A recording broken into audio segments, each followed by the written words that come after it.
welcome to the inside of our house. We're in our living room here. And one of the things that I thought that's very different about this year, of course, is that traditions sometimes get tossed aside a little bit. And we think it's really important to keep these traditions as best as we can, to try to relive this season of the year and to make sure that it can be a most joyous time that we can have. And so I thought, Susan, maybe what we could do is kind of go around our house a little bit here and just show a few of the things that we have and the traditions that you and I have established over our 39 years of marriage now. And we'll start, I think, first with the Christmas tree right over here. What do you like about the tree? What do you? We used to buy a live tree, Right. but I think probably around 30 years ago, we decided to get an artificial tree from Gottschalk's, as I recall. And it's served us pretty well, although every year when we take it out and it's like dropping needles and we keep thinking we really need to replace this thing. But then we put all the ornaments on it and it looks just perfectly fine. We have many ornaments from our kids, pictures of them that they took in school or little ornaments they made. We have things from a lot of gift ornaments on our tree. We don't have a theme. It's just all the things we love and the people we love. I think one of the unique things about our tree is that when we were married, Tom's sister Elaine had little ceramic bells made, and each of them has a name on it of all the people who are at our rehearsal dinner for our wedding. So we think that's sort of a unique item that appears on our tree. But It's fun when I put those up on the tree every year because obviously over the years some people have passed away and are no longer with us. And so those bells go more towards the top of the tree.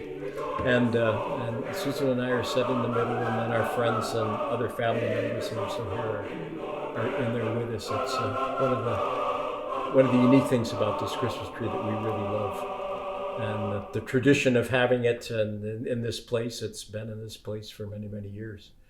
We also have in our house, as many Christian families will have, we have creches that are out. Susan, why don't you talk a little bit about the one from Germany over there that we have? Tom's parents brought us a creche from Germany. It's all using Hummel figures, and it's one of the items that we love setting up the most and means the most to us, of course, during Christmas time.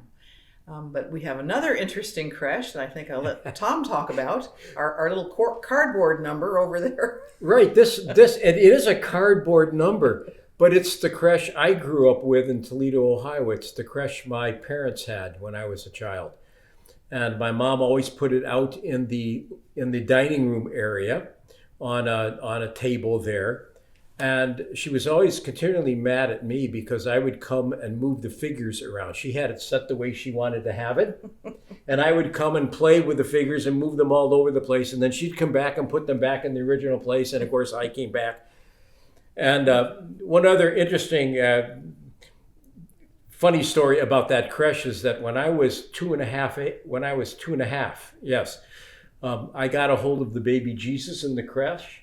And I bit off the legs of the baby Jesus. And that is still the same Jesus that we have in that creche. My mom could not get rid of that particular baby Jesus. We don't know what happened to the legs. No, I have no idea. I have no idea what happened. They are still missing. But it's over there. And so when I see that creche, it really is a tradition. I still see our home in Toledo, Ohio, and I can see exactly where it was. And I remember my mom coming back and, "Oh, Tommy, put these back," where the figures go. And so those are really interesting to us. Another tradition that Susan and I started, and I believe this was in 1987 when we got our first Snow Village piece over here. The first piece was the church, the All Saints Church that's back in the right corner. But Susan, why don't you talk a little bit about that? Well, we for many years would purchase a new piece, every Christmas, oftentimes at Apple Farm, because they used to sell them there, their gift shop there in the back. But we have always enjoyed adding on to it. Then it got to the point where it was starting to look like it was getting a little crowded there in the village, and it might be having to call it a snow city. So we stopped purchasing any more. We got a few more small pieces of the people and stuff, but I think it's probably complete now. We're probably not going to add any more to it. It seems to contain itself right there pretty well. So the last big piece we received was the candy shop, which is in the back left corner over there. And that our son Andrew bought us that for Christmas several years ago, and now I don't even think Snow Village is being made any longer. No, I'm not sure they do, but we like it. It's always fun to set up. And lastly, I guess we're sitting here in front of our fireplace, and we have up on the mantle a number of Santas, and it's been a year since. Here again, we just sort of have collected them, or they've been gifts from people, and we just sort of put them all there on the fireplace mantle. So when Santa arrives on Christmas Eve, you can see all the likenesses of himself. Some are heavy, some are skinny, but different interpretations of Santa. But we enjoy putting those up as well because they carry memories for us, as they I'm sure do for all of you. So after seeing many of the traditions around our house, there's one tradition that we are very sad is not happening this year, and that is our performance of our Sing-Along Messiah. It was 1 year ago, right at this time, that we gave what was our last performance right now of the San Luis Obispo Master Chorale. And the Sing-Along Messiah has always been a very special event in our musical lives for the Davies family. Yes, and making music with all of you. We look forward to when that will happen again, to have those magic moments on stage with the Master Chorale, especially the Messiah performance, because it involves the audience as well. It always has a particular spark to it, I think. So we really look forward to these events happening in 2021. And so right now I'd like to invite our sons, Andrew and Peter, to come up. And this is our dog, Lily. And we'd just like to thank you for coming into our home.